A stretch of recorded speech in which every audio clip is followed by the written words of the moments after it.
Continuamos entonces con el experimento Stern-Gerlach,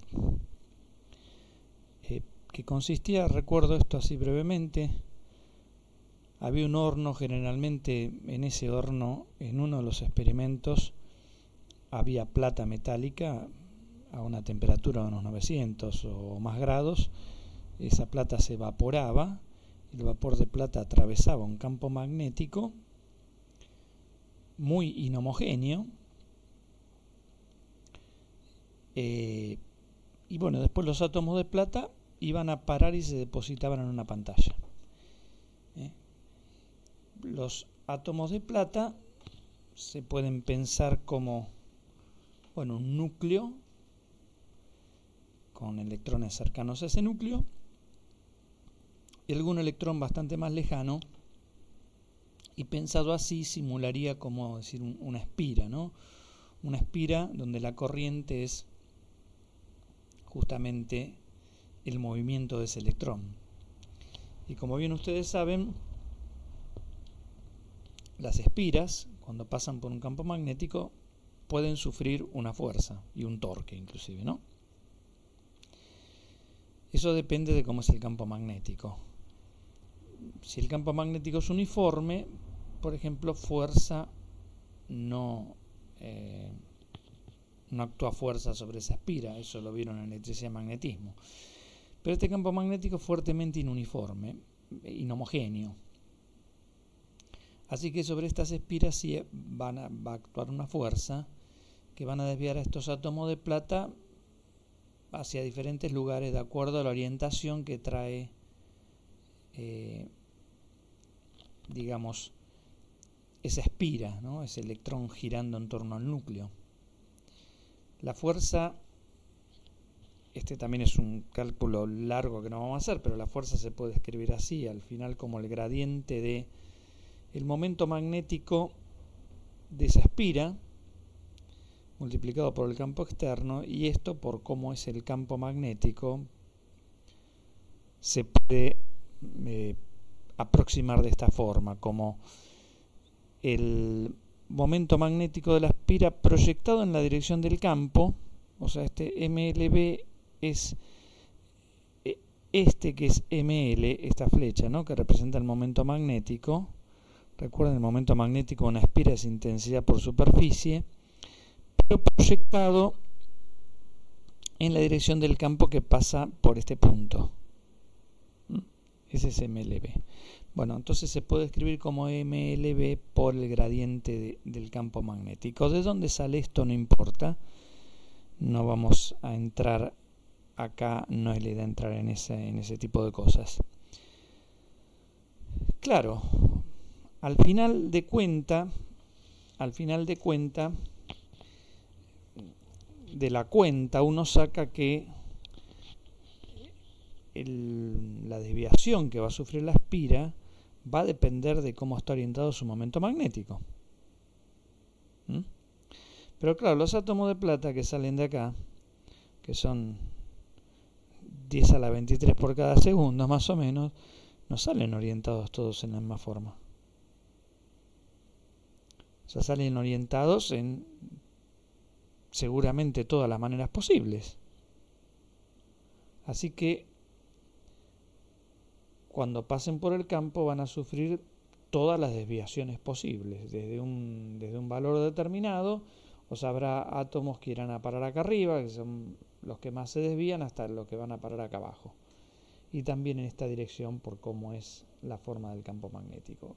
O sea, debería haber un continuo, una mancha continua que representa la deposición de esos átomos de plata en esta pantalla, ¿no? Obviamente el horno, las piezas polares de los imanes y la pantalla están al vacío, y de acá se genera un fino haz de átomos de plata, que son los que después se desvían y forman esta figura. Bueno, pero eso es lo que predice la mecánica clásica, ¿no? Si uno mira esta expresión. Pero resulta que cuando uno hace el experimento obtiene esto. O sea, los átomos se desvían básicamente, hay un grupo que se desvía para arriba y otro para abajo. Además de estos que, bueno, se deben también, como dije antes, a la inhomogeneidad del campo. O sea, no hay una desviación, una traza continua de átomos, una deposición continua. Quiere decir que no salen de acá orientados en todas las formas posibles. Esto claramente demuestra que no está permitida la orientación del átomo de cualquier forma. Bueno.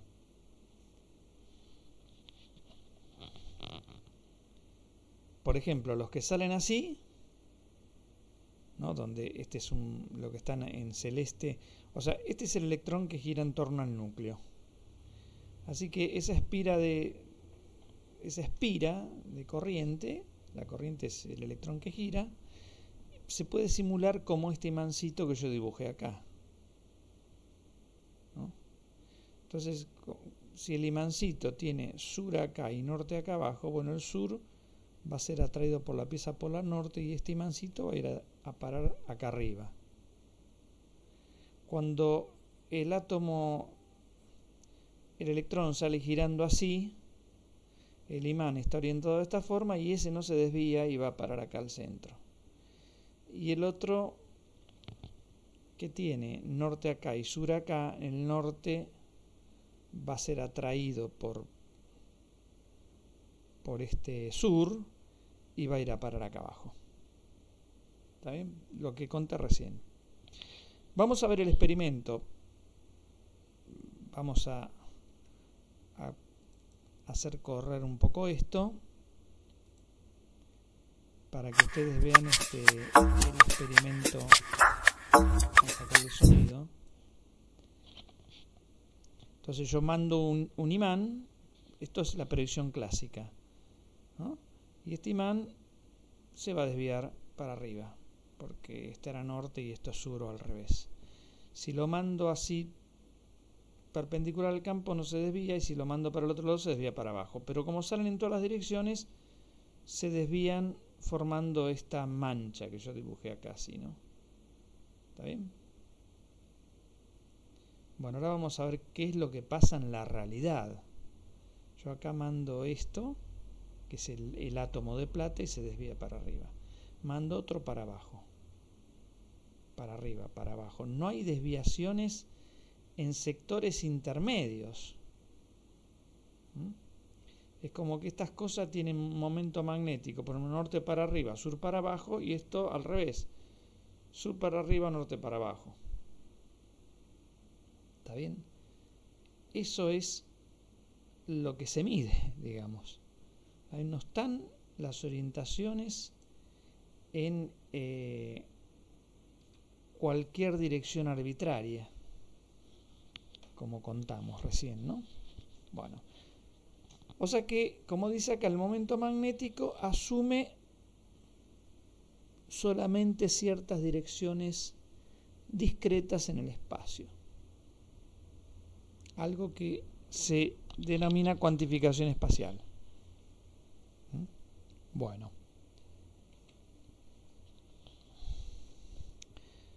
¿Cómo sería una posible explicación desde la mecánica cuántica de este fenómeno?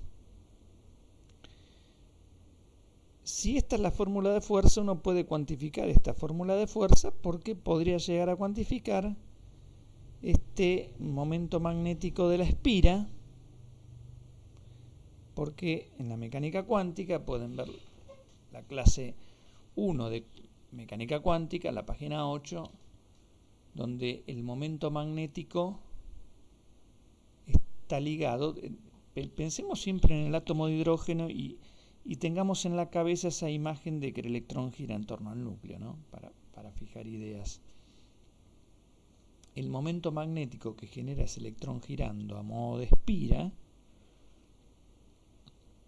está relacionado con el momento angular.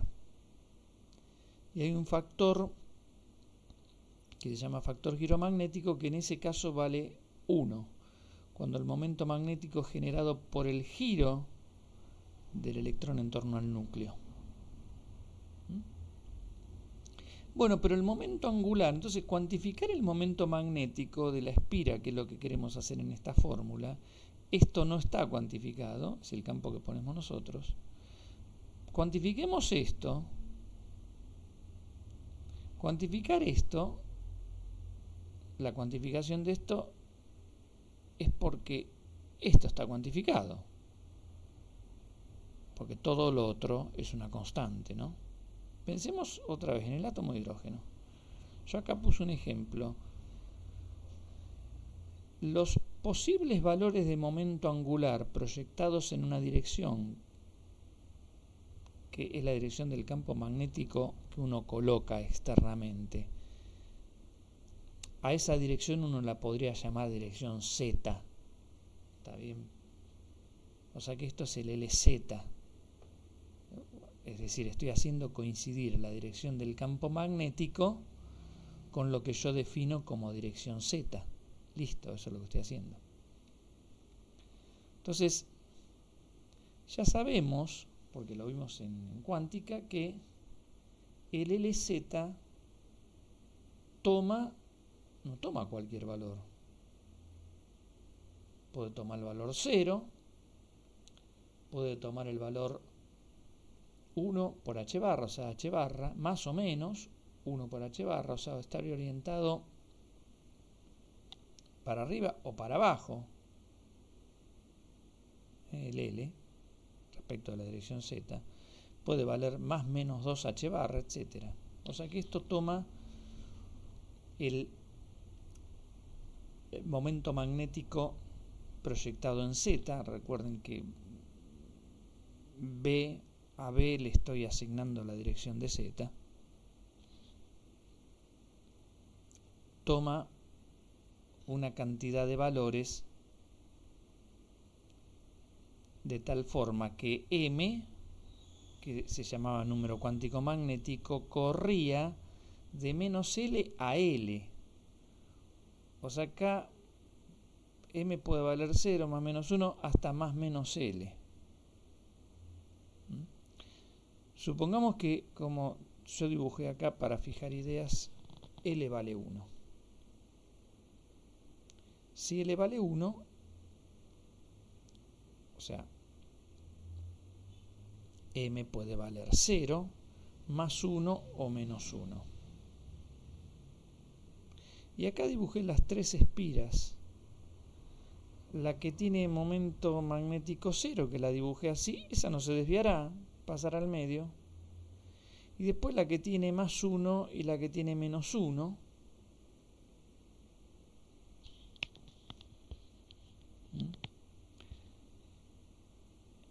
El momento magnético, por ejemplo, de la espira verde, que tiene el valor m igual a menos 1,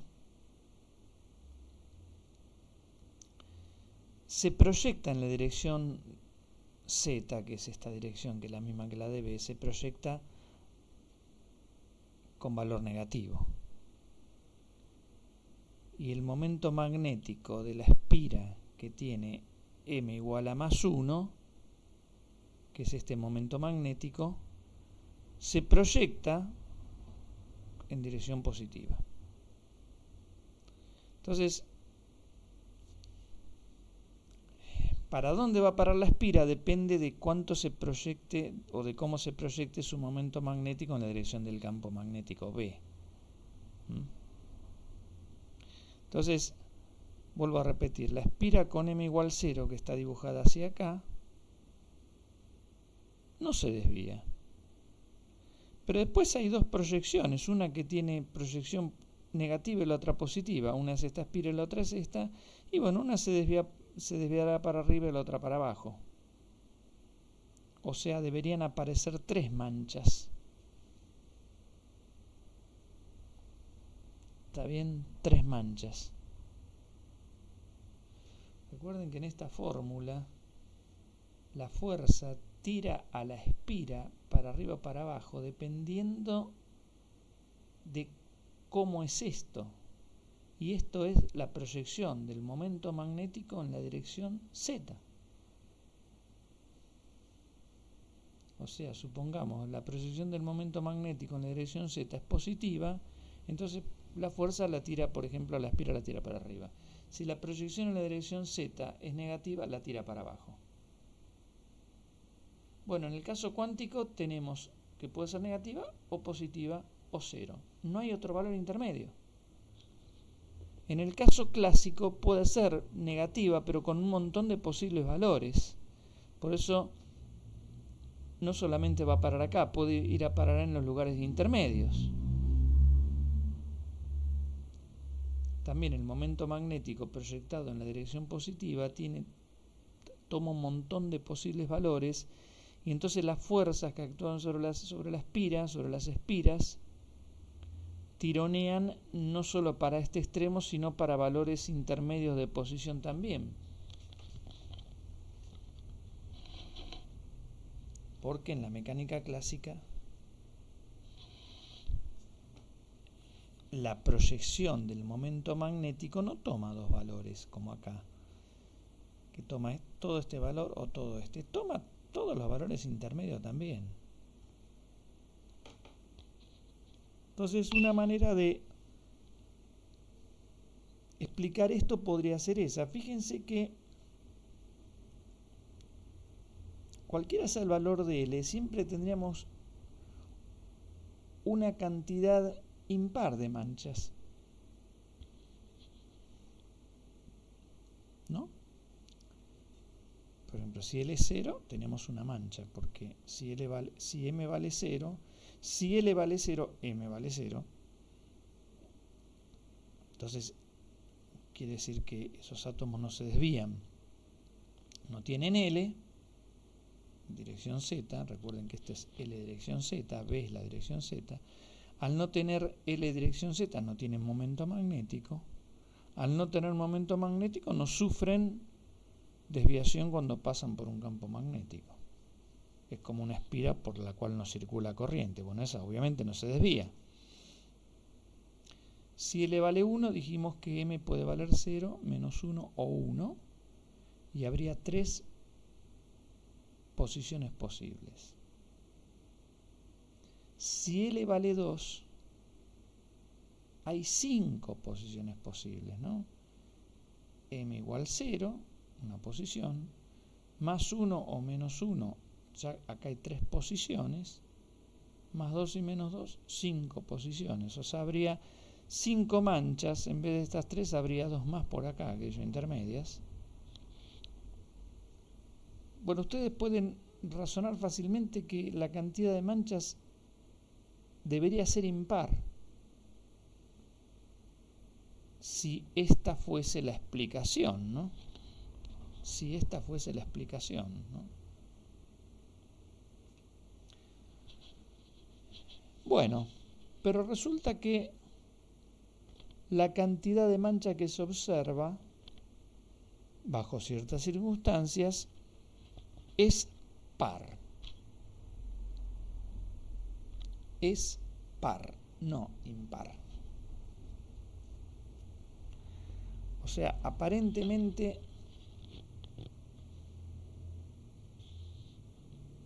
no cierra con que la desviación se debe al momento magnético asociado al L, ¿no? Voy atrás, al momento magnético asociado al momento angular. Entonces, ¿qué plantean estas dos personas en 1926? Plantean que al electrón hay asociado un campo magnético que no tiene nada que ver con el movimiento de traslación del electrón. Al principio se pensó como que quizás tuviese algo que ver con un movimiento de giro del electrón sobre su eje. Eso es completamente incoherente. Al principio nuestra mecánica cuántica es una mecánica de puntos. No hay ninguna parte de la cuántica que estamos hablando, no hay ninguna alusión a alguna característica geométrica del electrón.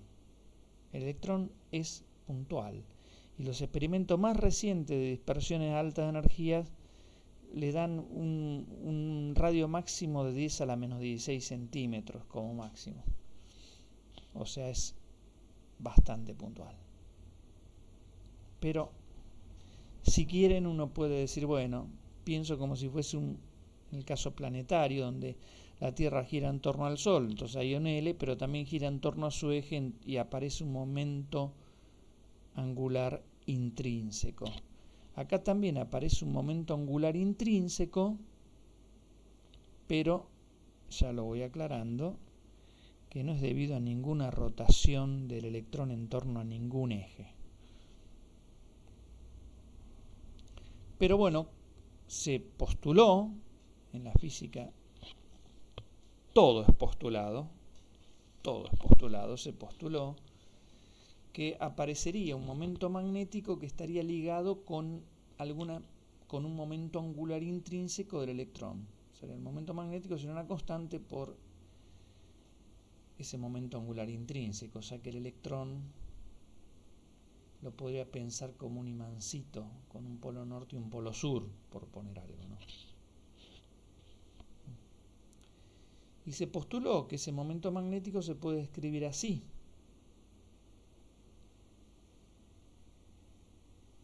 Tal cual el L, ¿no? El L se escribía de esta forma, donde acá estaba ML y acá estaba el L. Ahora va a ser S. Con S me refiero al momento angular intrínseco del electrón, que si les molesta mucho pueden pensarlo como una bolita girando en torno a su eje. Bueno, pensémoslo así por un rato. Y entonces el magnetismo del electrón estaría relacionado con ese giro en torno a su eje. Esto, vuelvo a repetir, es recontra falso, pero pensémoslo así. Cuando se hacen los cálculos se encuentra que en este caso el factor giromagnético es un número muy cercano a 2. Este número 2,0023 sale con una teoría posterior, ¿no?, a la mecánica cuántica. Fue predicho por una teoría posterior. Bueno, o sea que el electrón tendría un campo magnético que está ligado con su momento angular intrínseco. Pero más que eso, lo que se postula es que ese momento angular intrínseco se proyecta en la dirección que yo estoy llamando Z, en este caso en la dirección del campo magnético que yo pongo cuando voy a medir el momento del electrón. Porque para medirlo tengo que interactuar con él a través de un campo magnético. El campo magnético que yo pongo define una dirección, que yo la llamo Z. Z es una dirección arbitraria, así que puedo decir Z es la dirección del campo magnético que yo pongo. Bueno, uno descubre que el electrón proyecta un momento magnético que vale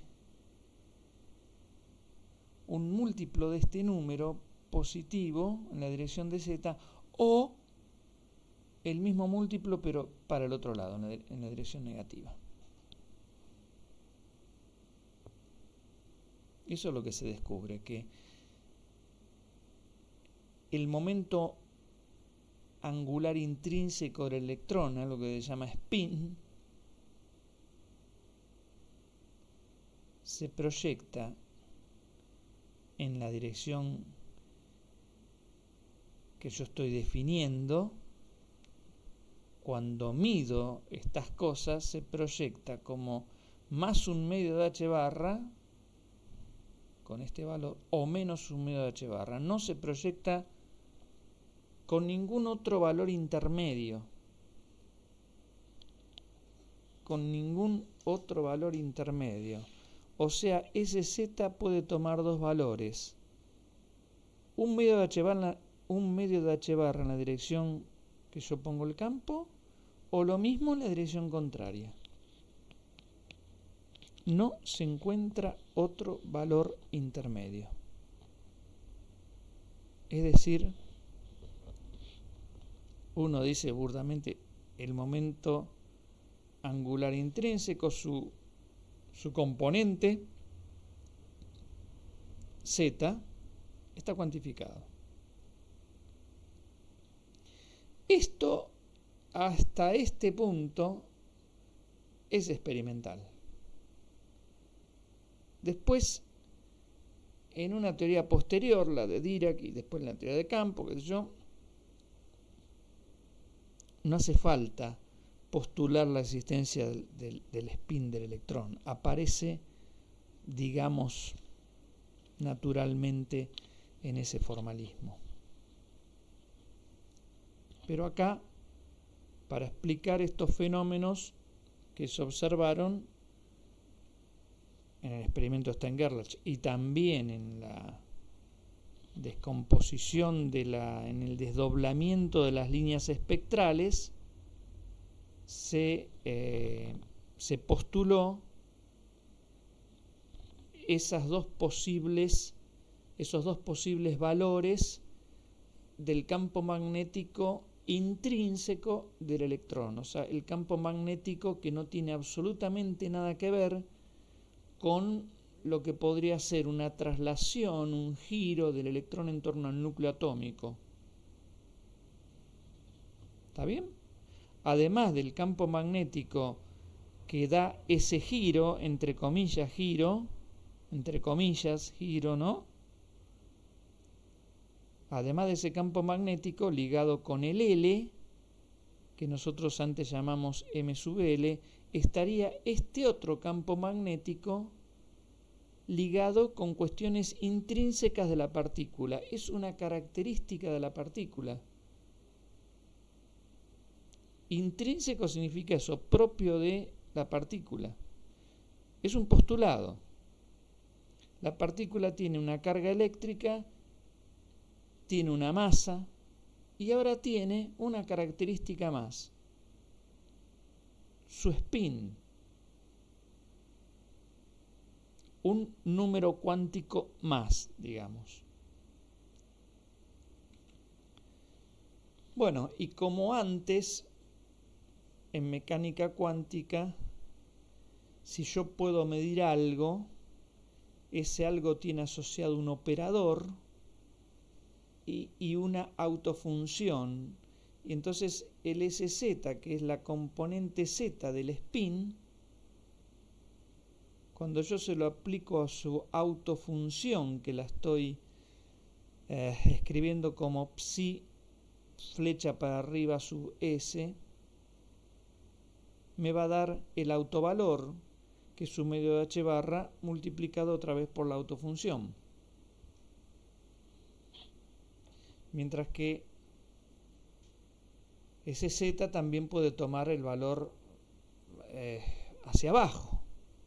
O sea, el SZ se puede proyectar en la dirección contraria al campo magnético que yo estoy utilizando cuando mido estas cosas. Y a esa autofunción la escribimos así como está acá. Psi flecha para abajo S. Donde ese Z tiene, como dije antes, estos dos posibles valores. Cada vez que uno mide ese Z no encuentra ningún valor intermedio, lo vuelvo a repetir, solamente puede encontrar menos un medio de h barra o más un medio de h barra, por eso uno dice está cuantificado. No toma un continuo de valores como predice o predeciría la mecánica clásica, ¿no? Que acá no funciona. ¿Por qué no funciona? No sabemos por qué no funciona, pero no funciona. Esto no es matemática, esto es física. Está bien, descubrimos que no funciona. Por más de que lloremos y que querramos de que funcione, no lo hace. Bueno, el S cuadrado, la autofunción de S cuadrado, la vamos a escribir así. Y bueno, su autovalor es poner S igual a 1/2, acá iría S por S más 1, y el S vale 1/2, entonces cuando uno hace esta cuenta me da raíz de 3 sobre 2 H barra. O sea que el módulo del spin vale raíz de 3 sobre 2 por H barra.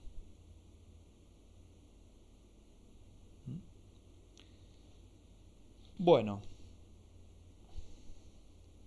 con todo esto uno puede volver a mirar ahora el tema del desdoblamiento de las líneas espectrales. Recuerden que uno veía cuando hacía una espectroscopía, no sé, agarro sodio, lo pongo sobre un mechero Bunsen, descompongo la luz que recibo de ahí a través de una red de difracción y encuentro una línea bien amarilla, pero si yo miro esa línea con una lupa, observo que en realidad son dos líneas, y eso se llamó doblete de sodio.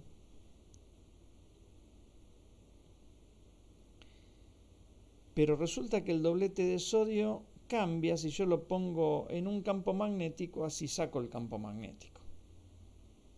O sea, cada línea del doblete se puede desdoblar en otras líneas, eso es lo que estoy diciendo.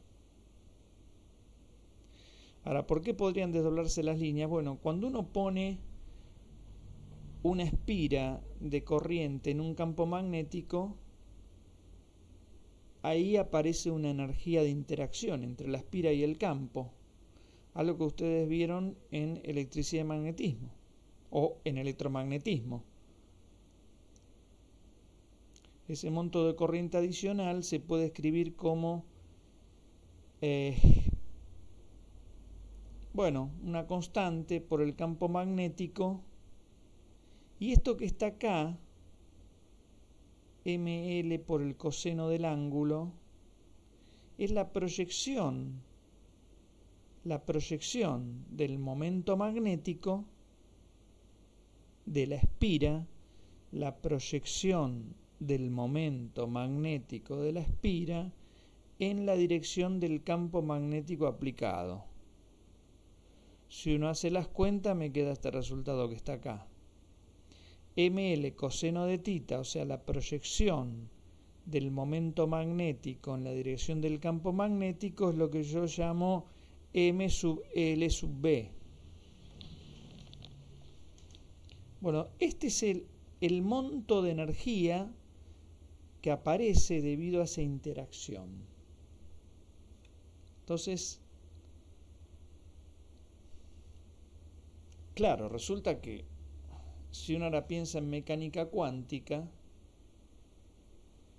ese ml por coseno de θ está relacionado, o sea, el mlb, como bien dice acá, está relacionado con el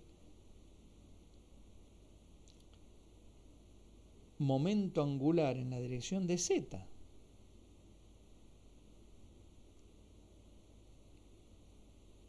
O sea, esto que está acá es MLB esto. Pero MLB está relacionado con LZ. Pero en la mecánica cuántica LZ está cuantificado. O sea, no puede tomar cualquier valor. Por lo tanto, MLB no puede tomar cualquier valor. Va a tomar múltiplos de 0 más menos h barra más menos 2h barra, múltiplos de estos números. ¿No? Igual que LB. LB toma múltiplos de estos números. Y como MLB es un múltiplo de LB, y bueno, tomará múltiplos de estos números.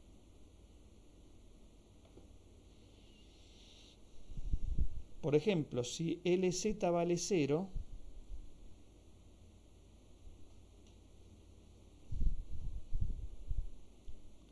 entonces MLB vale 0 y ese nivel de energía no se modifica. O sea, si el nivel es el nivel 2, yo acá puse un ejemplo bien concreto. Supongamos un átomo de hidrógeno. Vamos a poner el ejemplo bien concreto. Un átomo de hidrógeno que tiene número cuántico principal igual a 3, o sea, está en su tercer nivel de energía. Si el número cuántico principal vale 3, el número cuántico asociado al momento angular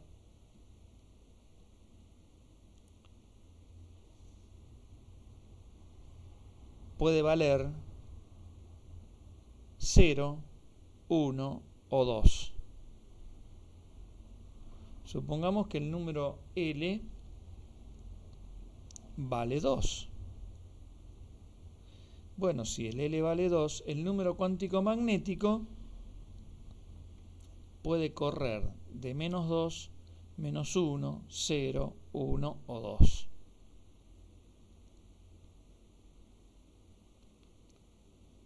¿Está bien? Entonces,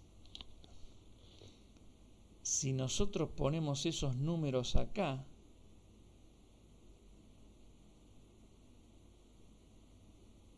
vamos a obtener los momentos magnéticos posibles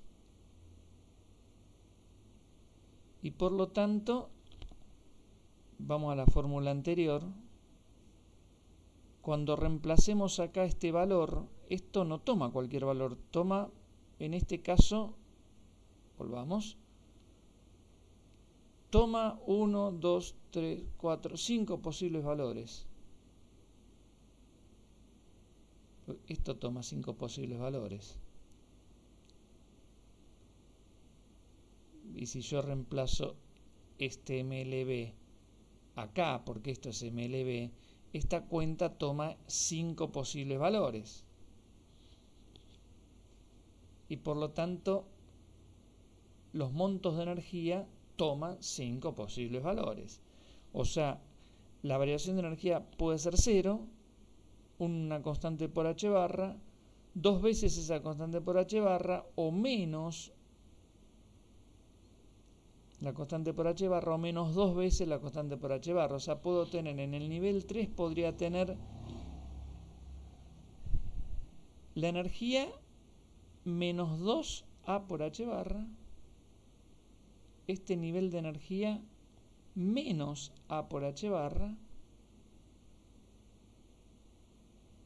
este nivel de energía sin modificar, que es cuando delta E vale 0, que es cuando este M vale 0,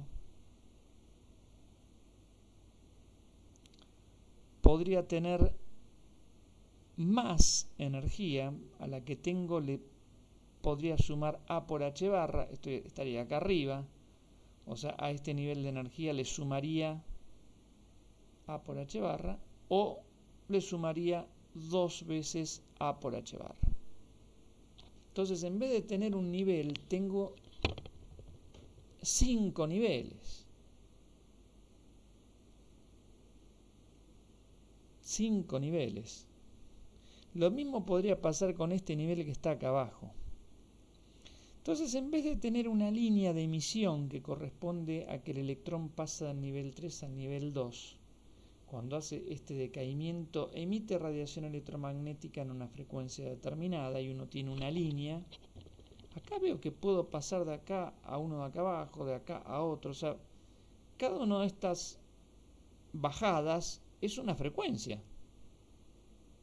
O sea, puedo tener mucho más de una sola frecuencia. En un dibujo inocente podría decir que puedo tener 1, 2, 3, 4, 5. Lo que pasa es que no todas estas por ahí están permitidas, con la de acá abajo hay regla de selección, no importa, pero tengo más de una. Entonces, claro, cuando uno, por ejemplo, agarra el doblete de sodio y le pone un campo, no le pone campo magnético, ve el doblete. Cuando uno enciende un campo magnético, bueno, aparecen más líneas, como se ve acá. Pero fíjense una cosa interesante, que según este dibujo, debería aparecer, cuando pongo el campo magnético, esta línea debería aparecer acá, porque esa línea corresponde a este salto entre este punto y el de acá abajo, que es el mismo salto entre N3 y N2, porque ese salto entre este nivel y este corresponde a delta E igual a 0, y eso es un valor posible, pero acá no aparece, no aparece ese valor central.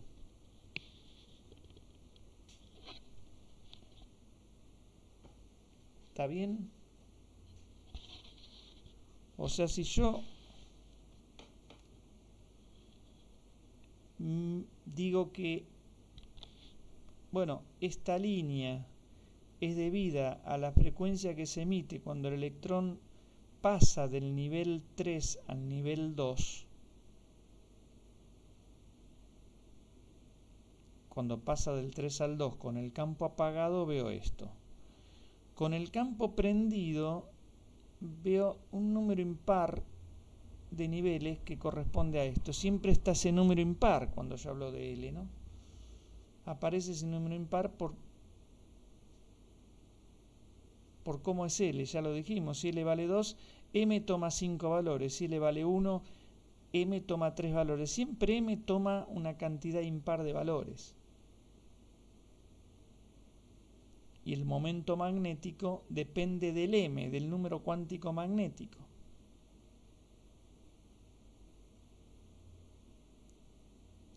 Entonces, ¿qué es lo que pasa si aparecen líneas impares? Una de ellas, fíjense que de este nivel no se modificó, sigue siendo este mismo. Cuando yo haga el salto de este nivel a este de acá abajo, me debería aparecer otra vez esta línea acá. O sea, con el campo prendido debería aparecer esta, lo mismo acá, ¿no? Pero no aparece. Bueno, cuando apareció este fenómeno se empezaron a postular un montón de cosas para acomodar lo que uno estaba observando, ¿no?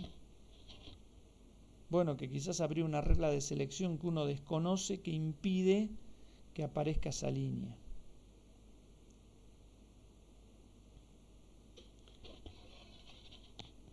Pero el problema se solucionó realmente sin postular demasiado nada, postulando la existencia del spin, porque en el caso del spin también, bueno, ahí aparece un monto de energía adicional que se puede escribir de esta forma, como el campo magnético aplicado. Esto que está acá es el campo magnético producido por el spin.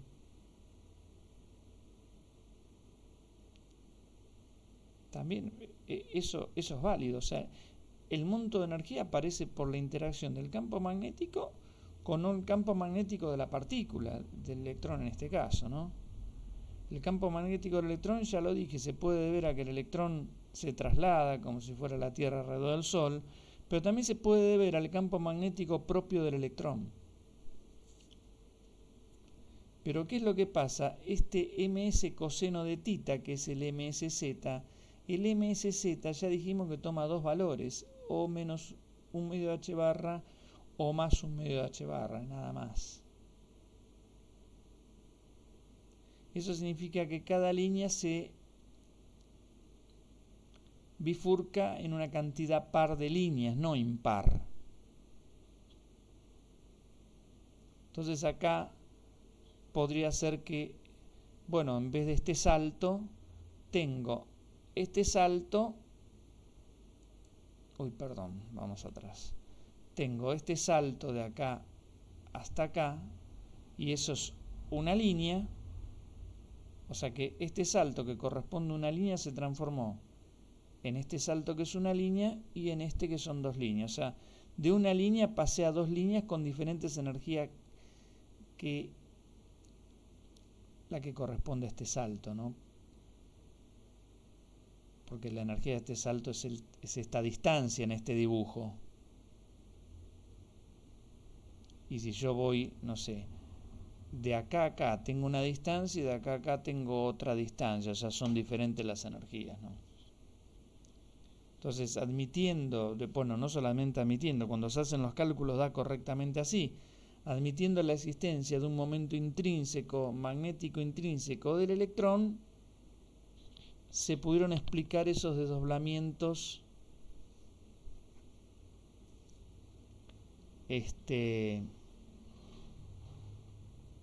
donde aparecía una cantidad par de líneas y no impar, como predice la teoría cuando uno supone que el campo magnético del electrón está relacionado solamente con su L, con su momento angular.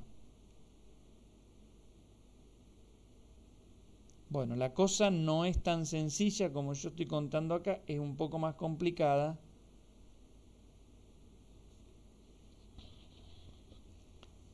Después lo vamos a ver. Pero en principio entonces aparece lo que se denomina una cuantificación espacial, así se la llama. ¿Qué significa esa cuantificación espacial? Y pensemos en el momento angular de spin. El spin es un vector que tendría, supongamos que esta sea la dirección SZ, obviamente es la dirección cualquiera, arbitraria, tiene este módulo, esta flecha roja representa ese momento de spin, pero su proyección puede ser o más un medio o menos un medio. Entonces el spin estaría, el vector de spin estaría en todo este cono o en todo este cono. No podría tomar otra posición intermedia. Está espacialmente cuantificado, o sea, su posición es este cono para arriba o este cono invertido. El L, bueno, ya sabemos que el módulo de L toma estos valores, y si nosotros, por ejemplo, pensamos en L igual 1, M puede valer 1, 0 o menos 1. Si yo fijo esta distancia, que es el módulo, y fijo la proyección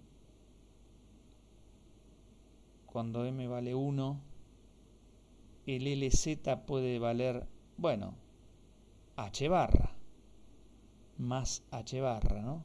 Entonces quiere decir que el L puede estar dentro de este cono que se ve acá. Cualquier flecha que ustedes pongan en este cono tiene una proyección en Z de H barra y una longitud que vale, en este caso, cuando L vale 1, raíz de 2 H barra, ¿no? Pero claro, cuando L vale 1, M puede valer 0. Si M vale 0, el LZ vale 0 y estoy con la única posibilidad que el L esté en este círculo. Porque cualquier vector L de este círculo tiene módulo raíz de 2H barra, porque le vale 1,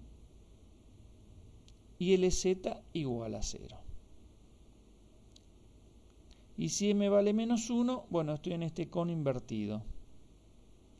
Y solamente dibujé L igual 1. Si yo dibujase las posibilidades que aparecen con L igual 2, aparecerían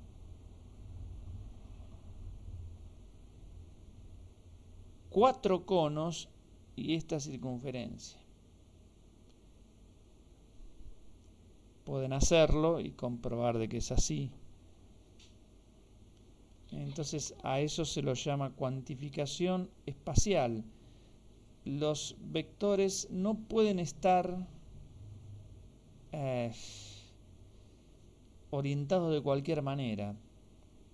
Solamente pueden estar orientados llenando este cono, llenando este círculo o perteneciendo a este cono. Y acá solamente de dos maneras, llenando este cono o llenando este cono. Bueno, decía que el tema de los desdoblamientos son más complejos de lo que acá expliqué.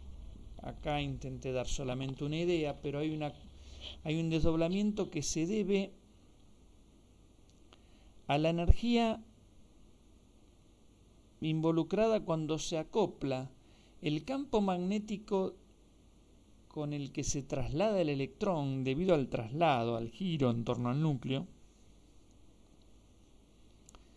con el campo magnético propio del electrón. Esto se llama acoplamiento spin-órbita. Se llama acoplamiento spin-órbita. Entonces, hay un acoplamiento siempre spin-órbita. Lo que pasa que frente a otro acoplamiento, depende cómo uno ponga un campo magnético, si lo pone muy intenso o poco intenso, ese acoplamiento spin-órbita puede ser insignificante frente al acoplamiento del campo magnético con el que yo pongo, del campo magnético de la partícula con el que yo pongo desde afuera. O sea, si no hay campo magnético aplicado externo, igual hay un acoplamiento entre el campo magnético propio del electrón y el campo magnético que ese electrón genera porque se traslada en torno al núcleo. Y vuelvo a repetir, eso se llama acoplamiento spin-órbita o LS.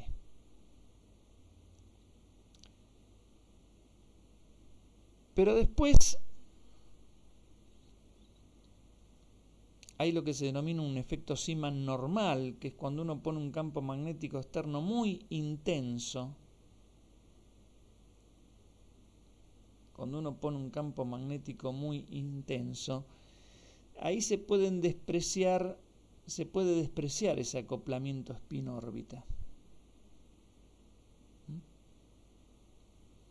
Y generalmente ahí se acopla el campo magnético que yo pongo al campo magnético que genera el movimiento orbital del electrón. No a su S, digamos, sino a su L. Cuando el campo magnético externo es muy intenso. Bueno, y después está lo que se denomina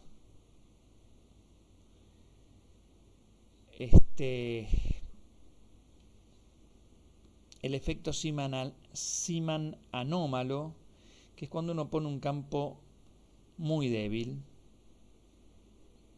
que no destruye la interacción spin-órbita. Entonces ahí ese campo se acopla a la suma del campo de spin más el campo orbital. O sea, se acopla al momento angular total, o mejor dicho, al campo magnético que genera el momento angular total. El momento angular total del electrón es la suma del momento intrínseco más el momento orbital. A esa suma se la llama el J. O sea, J es L más S. Y es ese J el que interactúa con el campo magnético que yo pongo. Y ahí se genera una multiplicidad grande de líneas. Nosotros no vamos a entrar en el detalle del estudio de estas cosas, pero lo mencionamos. ¿Está bien? Estas tres cosas que hemos mencionado. El acoplamiento LS, el Zeeman normal, cuando el campo magnético es muy intenso, entonces el campo magnético que yo pongo se acopla con el campo magnético generado por el L.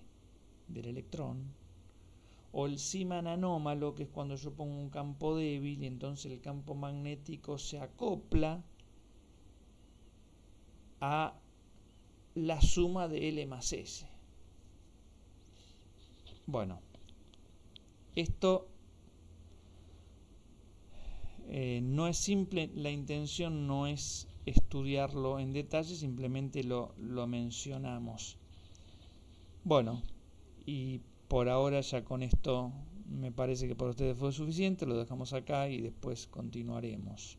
Bueno, por ahora entonces nada más.